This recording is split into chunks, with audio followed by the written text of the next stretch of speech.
I should say about a thinking is that in my ideal world, not that I want to complain about the extraordinarily beautiful set design of this spot, we'd sort of all be sitting down, not quite cross-legged, but kind of in a circle here, because we want to hear from everyone in the room. So there's a kind of nice way and a nasty way of doing this.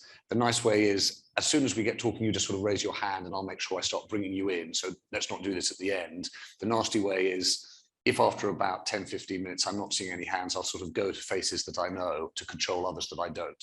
So I'd really love to hear from as many people as possible in the course of the hour.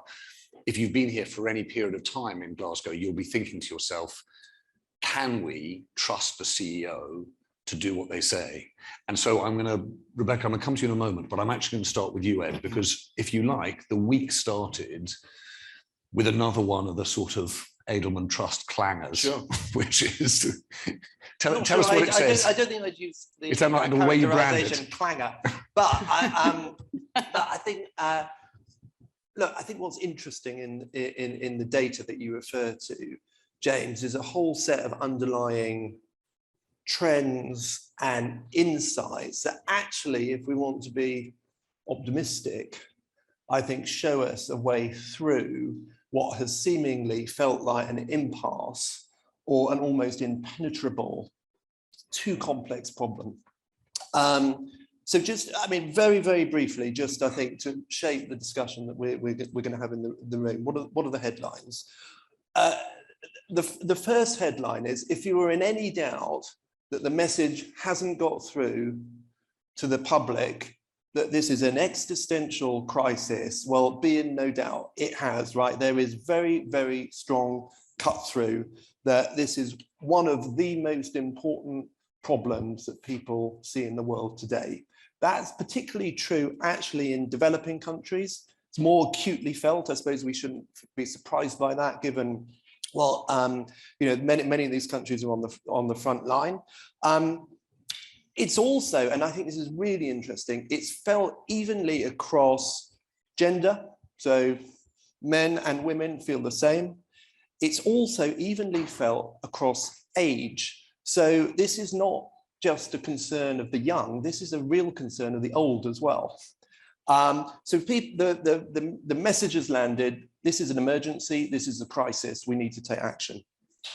Second headline, I would say, and this is, I think, depressing, actually. There is a sense that the glass is half empty, that there is a degree of, we see a degree of paralysis, of fatalism, that we've already passed the tipping point. So what can we do as individuals? What action can we take? And I think in my mind, that underscores this sense of, you know, how are we going to mobilize people? How are we going to give them optimism? How are we able to show that this is not zero sum?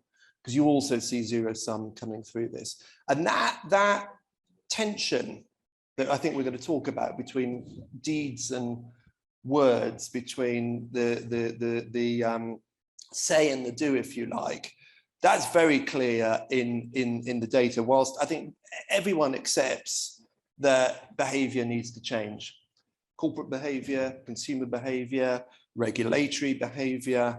When it comes to consumers, there's still an unwillingness to sacrifice their own personal comforts. So 41% say, I don't want to cut down on travel. 55%, I don't want to trade off progress on other social issues that are important to me. And moreover, and I think this would be really interesting, Rebecca, from a Unilever perspective, 7 in 10 people are saying they're not prepared to pay for climate-friendly solutions. So price as a driver of action, I think is very evident in the data. And Ed, yeah, give me, just while you're doing this, yeah. Firstly, that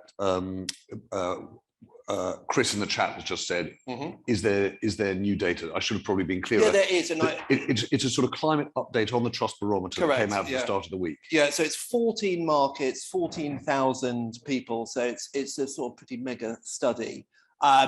We've shared it in the chat, so people watch online, so and we'll make sure that everyone in the room can get access to it. And you can see the countries. Is that, you know, it's developed European countries plus emerging plus developing.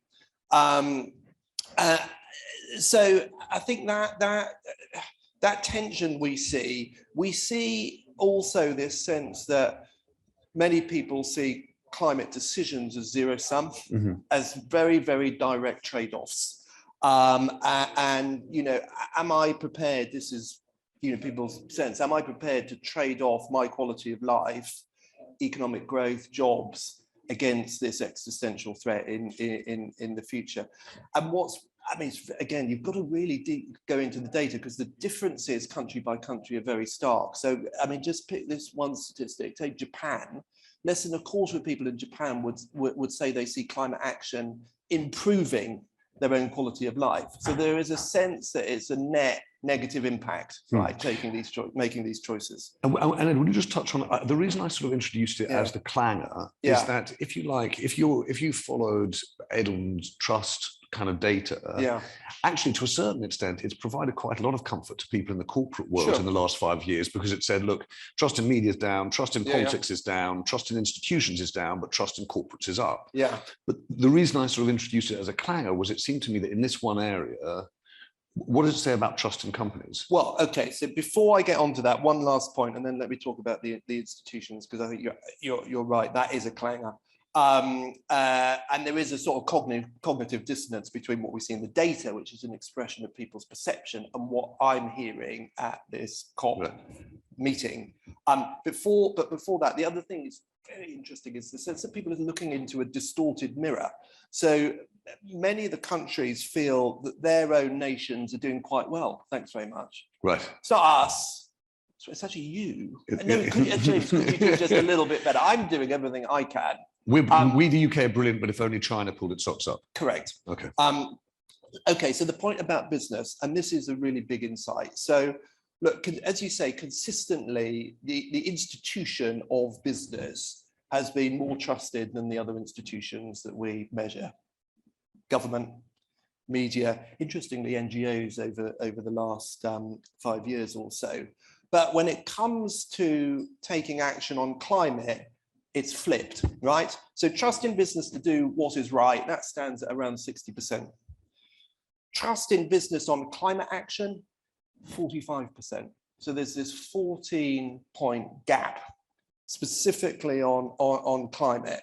Now, I think what is interesting, hearing everything I've heard over the last few days, things like the First Movers Coalition, all the extraordinary work that Unilever and IKEA and many other companies who are here are doing. There's absolutely a lag, I think, now between business really stepping in to this issue in a very, I would say, profound way, and public perceptions. And where the public are now is in terms of who's going to lead us out of this, it's government. They want government to They want government, and I think in the end, I think most people would say it's going to come to mandatory regulation. So you're going to have to regulate your way out of this, and we want government to do so. And I think it's quite interesting that I suspect government has got a much greater latitude and freedom to take action than maybe they think. Can I ask you, Rebecca, about this? You know, there's that thing where you kind of buy a shirt and then a friend of yours buys the same shirt and you're supposed to be very nice about that and say, that's great, right? Unilever, to its credit, I think most people would say, has actually, you know, really been deeply into this conversation for a while. There are people who are, as we know, critics of all the things that the company does, but it's not as though it hasn't been front of mind. I would, if I worked at Unilever, want there to be a level of scrutiny of what companies are actually doing versus what they're saying, because the accusation of greenwashing seems to me is as damaging for the companies that are really doing the work as for those companies that are just saying they're doing the work. So when you think about this from a kind of sustainability point of view for a company of your scale, how would you like that scrutiny to work? You're right. We've been doing this for a long time. Lots of other companies say they have, but I genuinely think that we have, and we've learned lots of lessons. And I'm sure we'll talk about it. And this sort of closing the say-do gap thing is really, really important. But I think, you know, when I look back on where we've come and the progress that we've made over the past 10 years, when we were doing this originally, I think people looked at us a bit like, oh, you know, it's kind of nice, but not really sure that it's going to be mainstream, and, you know, let's see how this goes. But, you know, to your point, if you want to make progress, actually, it isn't just Unilever or IKEA or Patagonia, and there are lots of other good companies doing good work. It's all of our responsibility. And I find it really strange that there's a sort of binary conversation sometimes around, is it the role of business? Is it the role of government? Is it the role of consumers? Because you think, actually, you know, I, in my own personal life, you know, we're constantly making choices around what goods am I buying? What services am I doing? How do I live a more sustainable life? You know, there was a thing this morning I read about wish cycling, which was around consumers wanting, they want to recycle, but they sort of say, oh God, actually, I'm a bit confused, you know, what goes in what box? So I think what we try to do over the past few years is look at, these are the things that we can solve as Unilever. But actually, when you look at something like climate change, of course, we can't do it on our own, you know, and we need to work with other businesses pre-competitively on sustainable sourcing, on recycling infrastructure, on gender empowerment. You've got to work with governments. Of course, there's a massive role on regulation, you know, carbon pricing, etc. But actually, you need progressively to help move forward. And I think, you know, the work of the media, the work of big comms and PR agencies, that whole narrative now has switched from being something that some companies were doing, and you had the early adopters, to being massively mainstream, you know, sort of the mum test of, you know, everybody is now doing this. But I suppose, Rebecca, you are personally in a really interesting job inside a company like Unilever, because to an extent, when Paul Polman was making that case publicly, what he initiated, amongst many other things, was the idea of the CEO as the holder of a narrative, not just a set of annual financial results. In the last few years, a whole bunch of CEOs have, each in their own way, taken, in fact, that narrative. And we look, I suppose, to people like you inside a company to say, all right, is what we're saying true? Right? Is what we're saying enough? And, or doing, I should say, enough? And I just wondered whether you could tell us a little how that works inside a business of your scale. What's the mechanism whereby you can go, well, actually, I've checked, and we have a say-do gap? How does that work?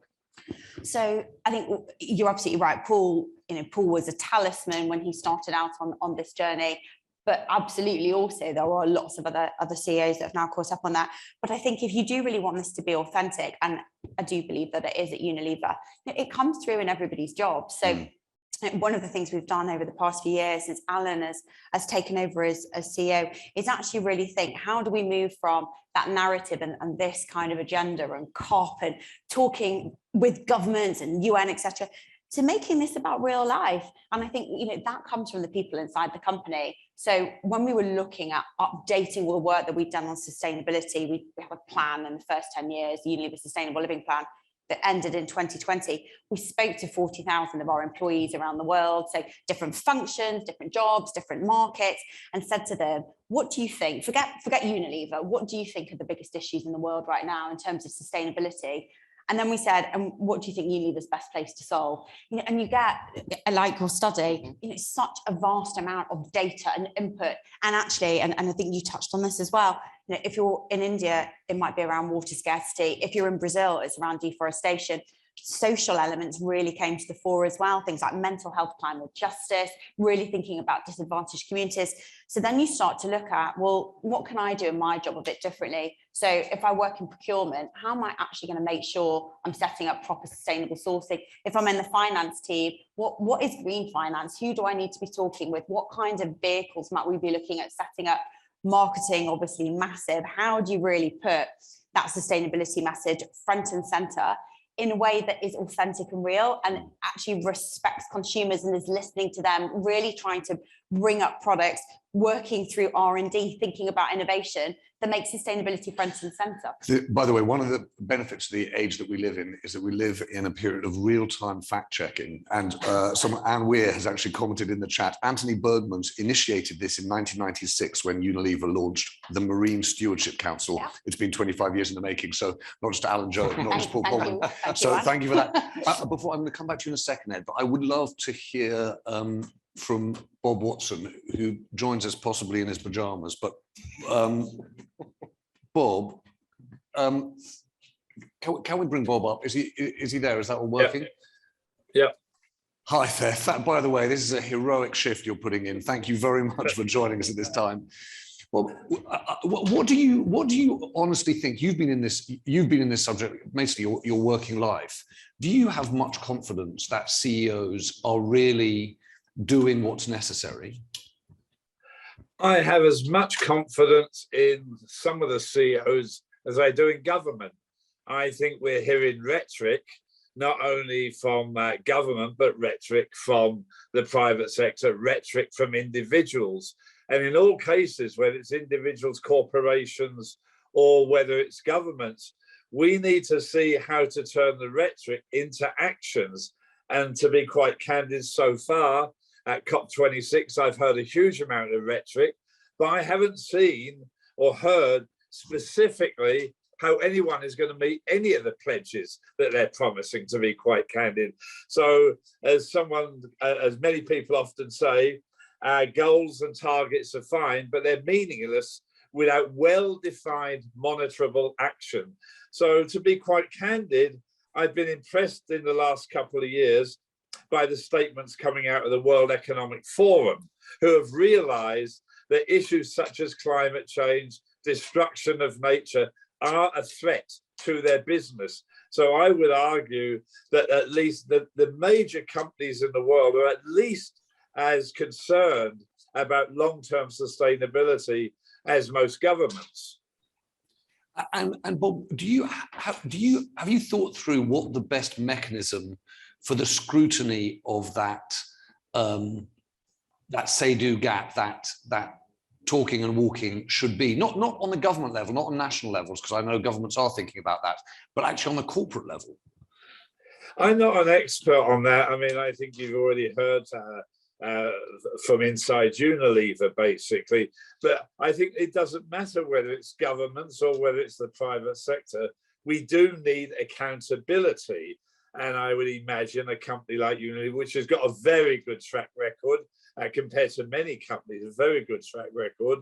I mean, they need to be accountable to their shareholders. And so if they can put down, this is what our plan is to decarbonize or to be more sustainable with respect to nature, then by saying this is what we're planning to do, shareholders can monitor, NGOs can monitor, and obviously I would argue that governments themselves will monitor how the individual companies are doing. But I'll be quite candid.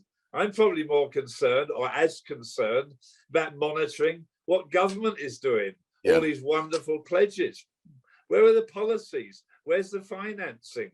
Where are the technological changes that are going to meet these targets? So I think it's an issue for both companies, but also an issue for governments. But Rebecca said it quite correctly. We're all in this together. We need a major transformation of our economic system, our financing system, and our productive systems, especially energy, agriculture, forestry, and water. And it isn't one alone. They've got to work together. They've got to trust each other.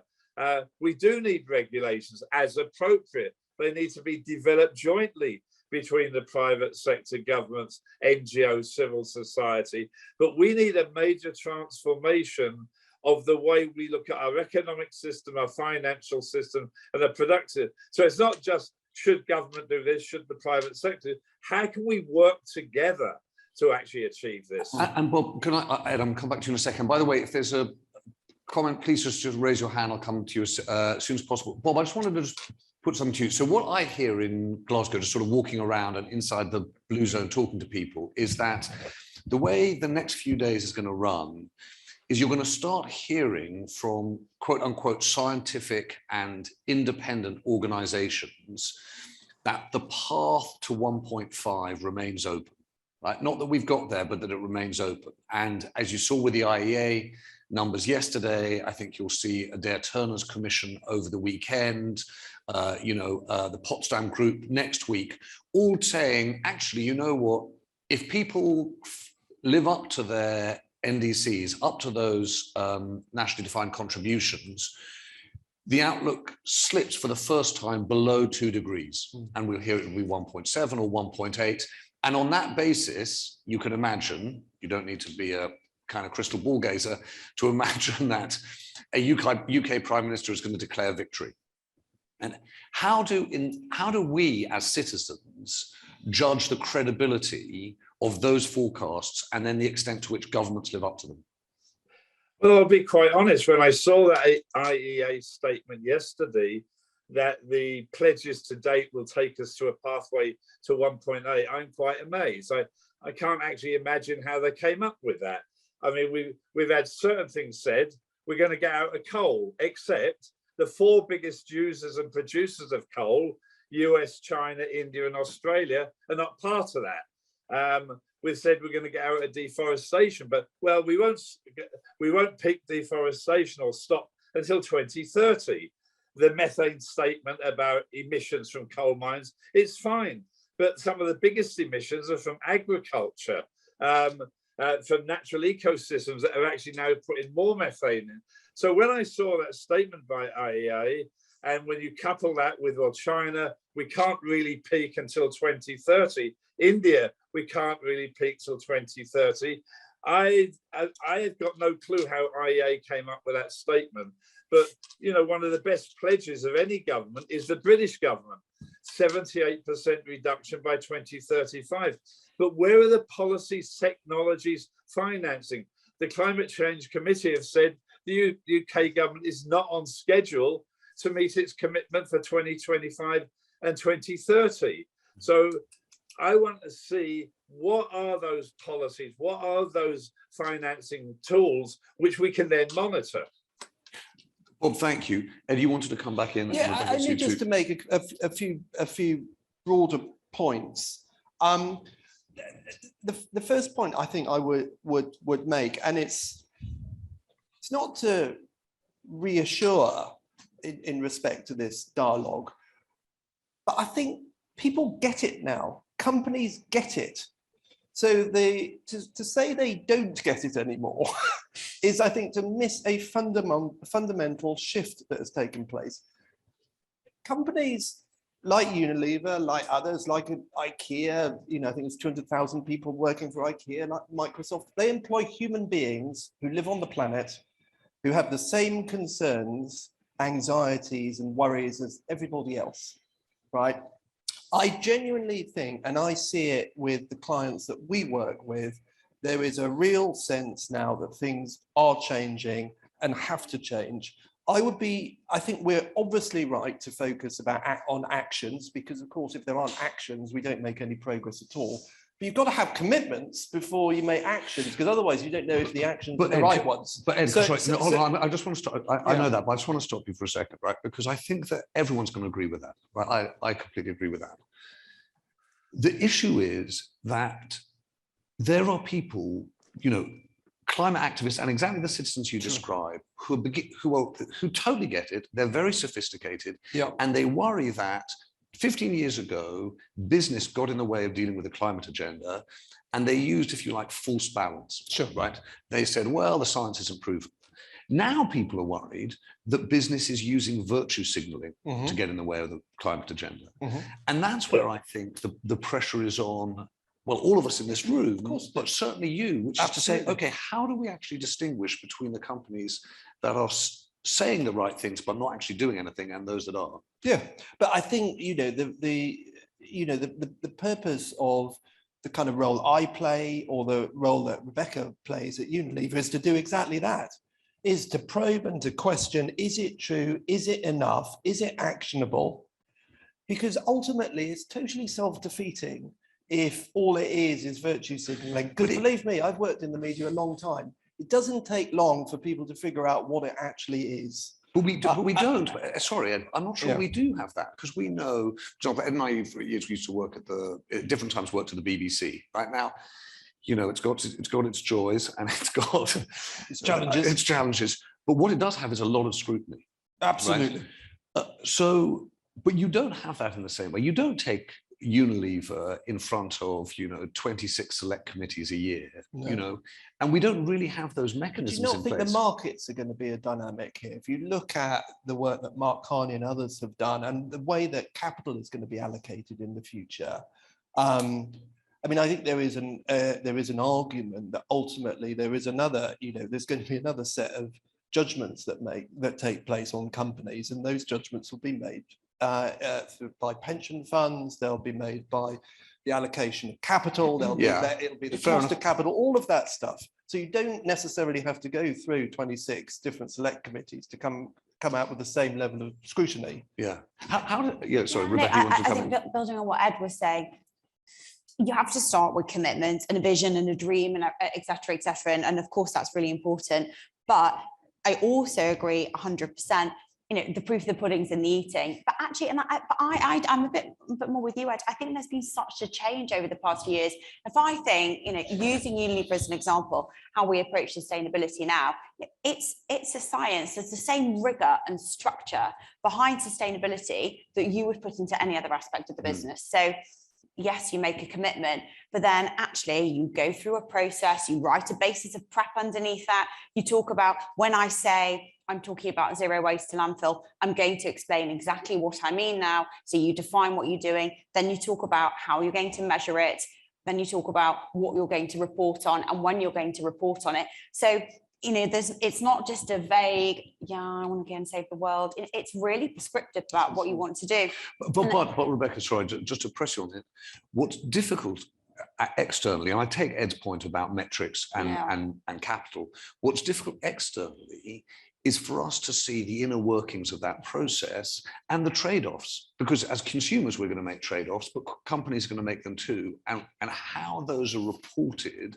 and the mechanisms internally for having those difficult debates. That's what I'm trying to work out, because that ultimately will, I think, help with this issue of trust. No, I think you're right, but the reason I was talking about the reporting is because, to me, that is it is a blatant black and white. This is how we're doing. This is the progress. So, for example, we decided, and no one had really done this before. We took a climate transition action plan to our AGM in June this year, and wrote out, so here's our targets. I totally appreciate that people will look at them and say, oh, yeah, but you know what? None of the senior team is actually going to be working at Unilever in 2039, or they're still going to be there in 2030. So are you passing the buck? So we said, okay, here's 3-year interim targets. Yeah. So actually this team now, they're on the cusp of this. So really saying, this is what we're going to do over the next 3 years. And then you are held to scrutiny, you are held to account. And I think your point as well about investors, I used to occasionally go into an IR meeting with some of our investors, specialist people who are interested in sustainability. It's totally mainstream now. Yes. And capital allocation is really important. And whether you are looking at the stats behind climate change, or actually whether you're looking, and very much your area, Ed, around corporate reputation, all of us as consumers, you want to buy a product or buy a service from a company that reflects something about your values and what's important to you. I want to bring in a kind of, I'd like to bring in Soeb Panja, who makes an interesting point about kind of the life cycles of CEOs, long-term versus short-term, and John Hawksley also, if I might. Soeb, I don't know whether you're there. Can we see if we can get you on the? Yeah, there you are. Hi, Soeb. Do you want to try the point that you made in the chat, because Ed and Rebecca and the people in the room won't have been able to read it? Yes, so I'm somewhere between optimistic and pessimistic, and came away from a few days of looking at COP thinking, was a bit left unsure how I felt, weirdly. But the abiding feeling was, whether you're a politician or a CEO or a shareholder or whatever, your short-term pressure is misaligned with the goals that you're setting out, which are over a longer term. And that really, I could not get that thought away from my mind, thinking how many jobs are on the like, if you don't perform this quarter and you're in a competitive area and you're under political pressure, all of that stuff, whether you're a politician or a CEO of a Unilever or whatever, how hard is it when the rubber hits the road? Rebecca. Yeah, so of course you're right. It would be fake to say that companies aren't, or politicians. Politicians are in for a 4-year term, so they need to do things to make sure that the constituents in that country are wanting to vote for them the next time round. Exactly the same in business, of course, the way that our financial world operates. There's quarterly targets and people are under pressure. But, and I think this is, again, I would like to be an optimist about this. I really think it's changing. a lot of this now, and there's a really strong business case behind it as well. So if I think, for example, about a company like Unilever, we are sourcing products from all over the world, you know, agricultural materials, raw materials to go into beauty and personal care. There's a security of supply issue around climate change, changing drought, changing rainfall patterns mean that actually areas of the world where we used to source products from, that's not necessarily going to happen anymore if we don't really think about, we need to make sure we work with farmers on sustainable supply chains. We need to make sure for security of supply that we're able to work with them so that they are successful and profitable in the long term. And we've got security of supply on crops and commodities that are really, really important to us. So if you were just thinking about the short term, it would be really, actually, from a risk perspective, a very stupid thing to do. And then I think in terms of building brand equity, again, and Ed, you're the expert in this area, consumers, I say consumers, people, us, me, do really care about a company and the brands and what it stands for. And that isn't something that's just based around a 12-week cycle. You associate yourself with brands and products, and that's something that's much more around the long term. So there is, to your point, of course, there is a cost trade-off. But I truly believe when you look at the bigger picture and you look at the long term, there is also a business and financial case. I should have said, I do think that. I didn't really clock it when Alan Jope took over and said, we're going to embed our values, not just at the Unilever level, but in the brands. I didn't really clock it, but I do see that is a way that you build something that's going to last much longer than his tenure or any CEO. Sorry, Ed, you wanted to come in? No, only to make the point about the short-term electoral cycle, the 4-year cycle. I think what is interesting, and we're seeing it now, is that because, look at the summer of extreme weather events, right? Floods in Germany, wildfires in Greece, in Turkey, on the west coast of America. Governments now are really confronting the reality of the climate crisis in real time. And so, James, as you know, I do a lot of work with the Greek government, and the way that they are responding to this is not party political. It's not with one eye on the next election in 2 years' time. It's actually on taking action now because the public see it and they feel it. And I think that is another big change with this COP, that actually the climate crisis is now right in front of us. So even talking about, our grandchildren, our grandchildren's grandchildren, that in my mind is the wrong, it's the wrong framing now. The framing is today, it's the here and now, because by the way, we can see it. And that's. But that has been a shift, don't you think, Ed, in this? I'm actually quite struck by how many people, I mean, not least the government of India, have really talked about the decade rather than the century. Absolutely. I mean, it has moved. I just want to make sure that we bring in, there's someone at the back there. So the lighting is super groovy. So will you make sure that you just say your name? Hi, my name's Anya. I'm an Earth and Planetary Science PhD student from Glasgow University. This is mostly a question for Bob, really. I, as a PhD student at Glasgow Uni, in my department, hardly any of my colleagues as Earth and climate researchers, most of them haven't engaged with COP at all. Only one person in my department I know actually has a ticket in the blue zone. We are less than a mile away from the SEC. Loads of my colleagues feel, and it goes back to something you mentioned, I can't think of 2 sort of discussions ago, really, this issue of trust. And what I think is so interesting, you said governments need to engage with corporates. And I think it's great you've got Bob here today, and I really would like to know, there is this, how do we engage academia in with that? Because loads of my colleagues just don't even think for a second they've got a place here. Yeah, so I'm really interested. Yeah, we are less than a mile away. Most of my colleagues are just thinking, we're just going to carry on with our climate research because we don't even think the corporations are going to engage at all. By the way, I think we would like you to carry on with your climate research. I think that would be a good thing. But let's hear what Bob has to say. Bob, are you there? Well, it's an interesting point, actually. Since I haven't been to a COP,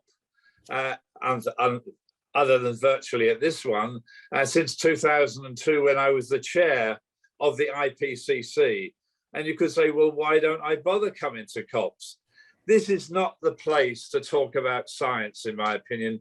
By the time that governments and the private sector get to a COP, they know what the science is, especially with the IPCC reports, the one I recently did for UNEP, Making Peace with Nature. And so, to be quite honest, the role of us scientists is to really make sure that as governments and the private sector start to think through their position for the negotiations at COP, that they've got the very, very best information.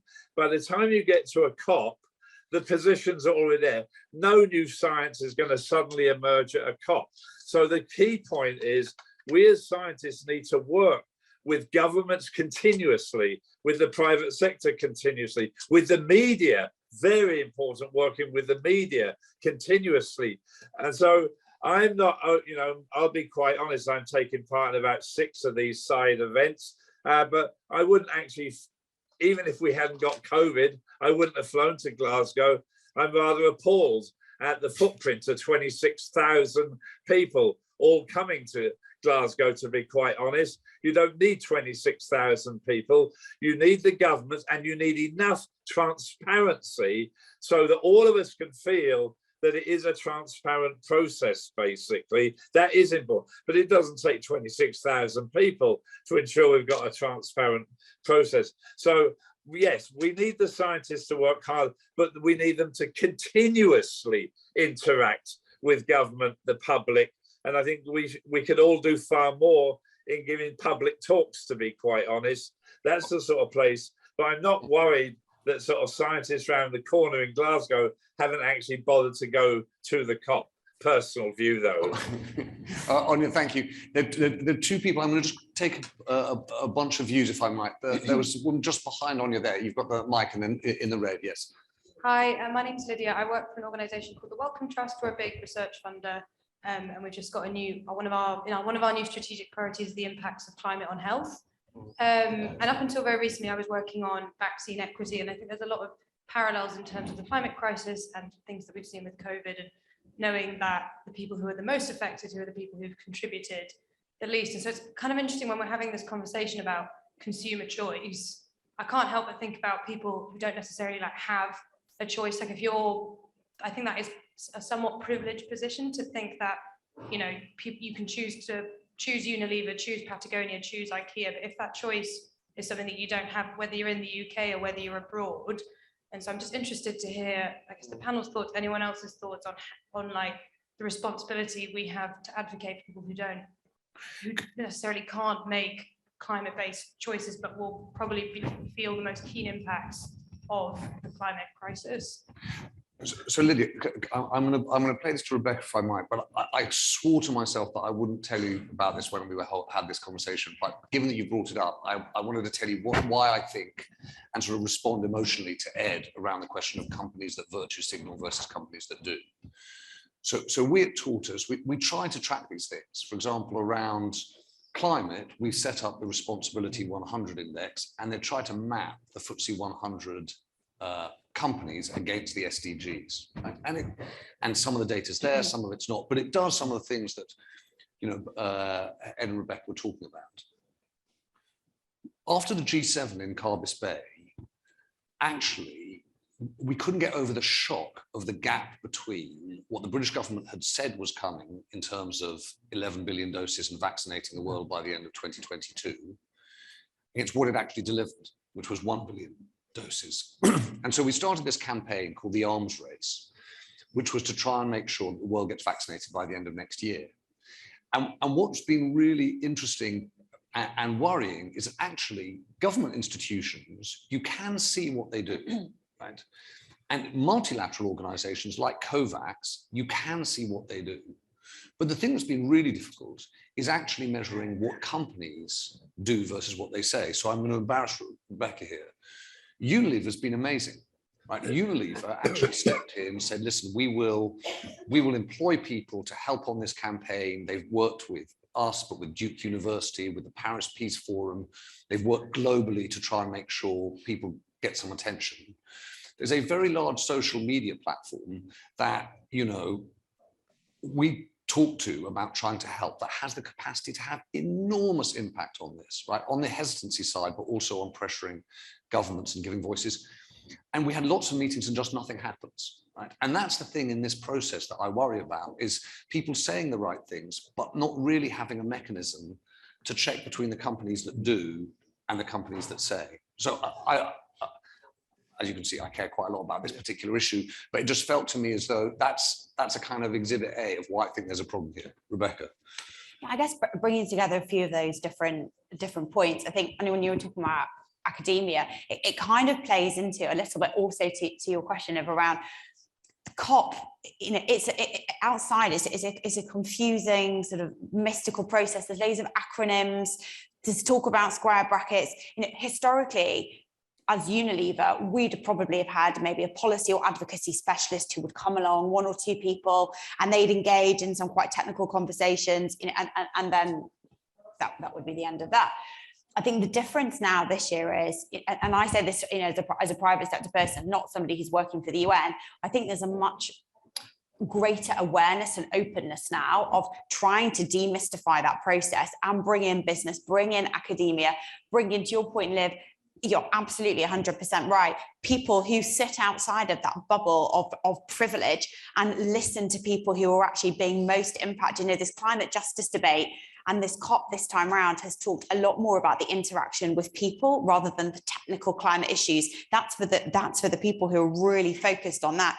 But thinking about who are the people who are being impacted, who are the farmers who actually aren't able to grow crops in the same way, who are the people who are now having to leave their homes. You know, climate migration is a massive thing because it's the most disadvantaged people in the world who get most impacted by the negativity around climate change. So I would like to think, trying to be a bit more optimistic, that through this process, and the reason that we've come en masse this time at Unilever is we partner with the government through the brands. So talking about how can you make small changes in your life to maybe you go flexitarian, maybe you go to plant-based, because actually it's good for your health, it's much better for the planet.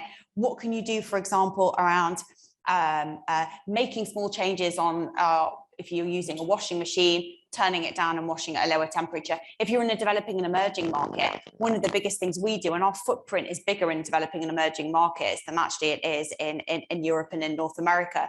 So we spend a lot of time talking to people in Asia, in Africa, in Latin America, really understanding, because you're 100% right. It's around my immediate environment. But if I'm a woman, and it is still unfortunately women in India who are the people who are looking after the house, looking after the kids, and then they're going out to work.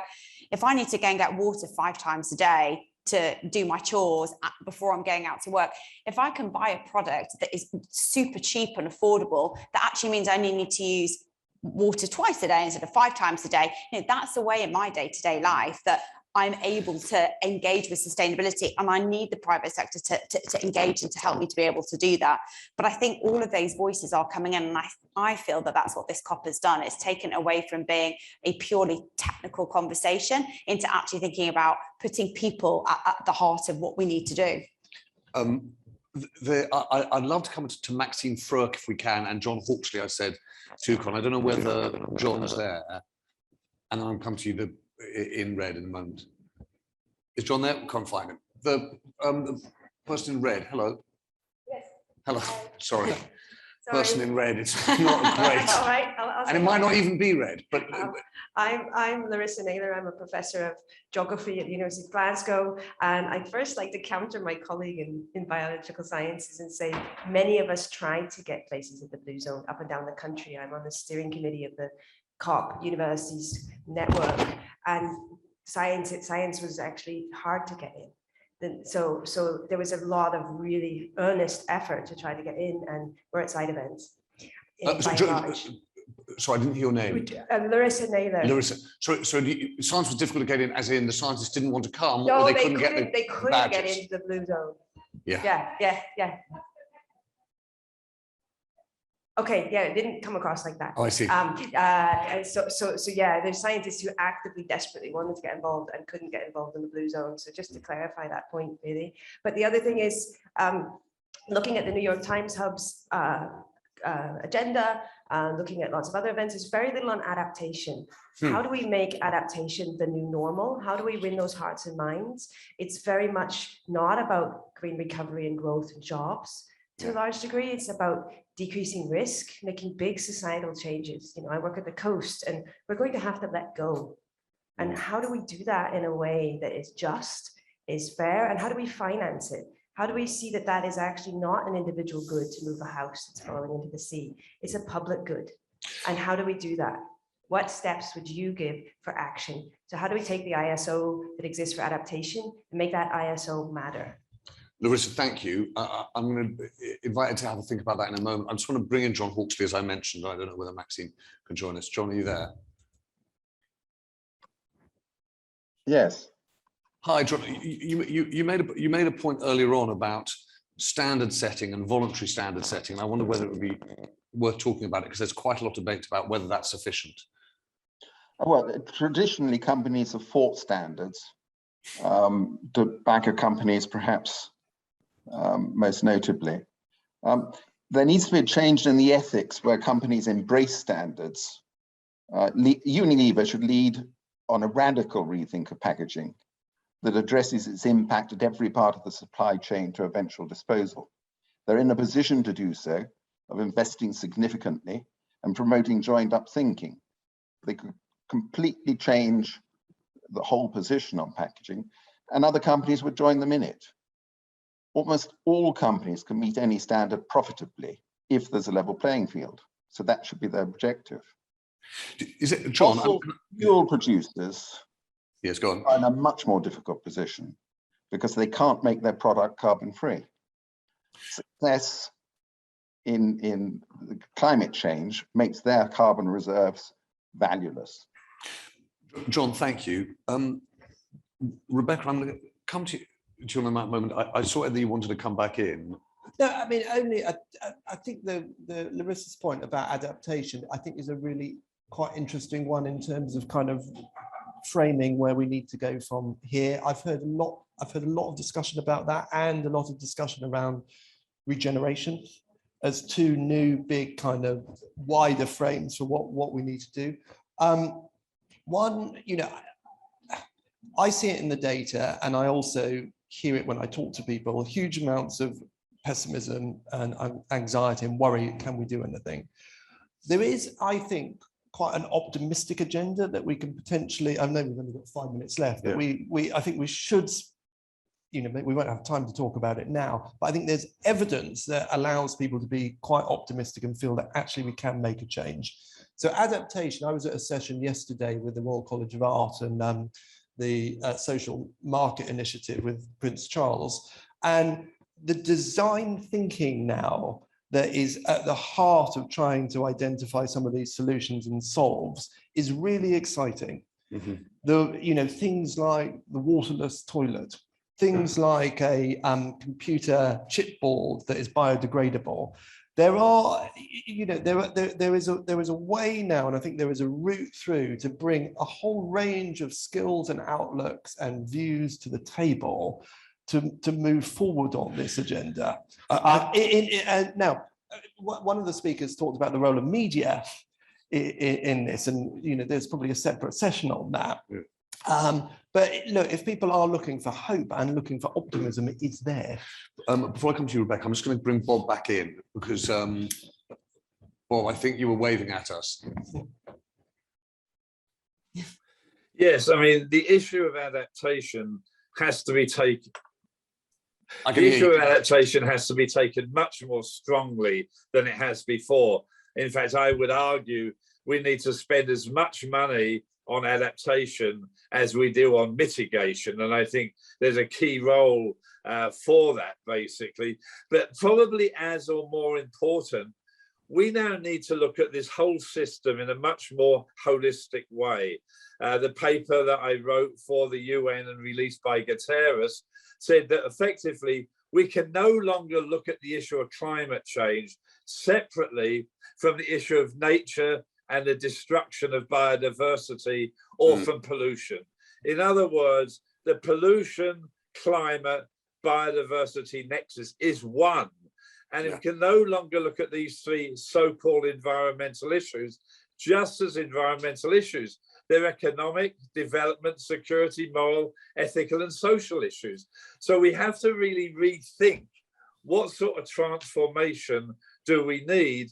And part of that is adaptation, because as you try to either mitigate or adapt, it can be good for each other. But what we've got to be very careful about is that a lot of the approaches being considered for mitigating climate change could have very adverse effects on biodiversity and on some of the SDGs.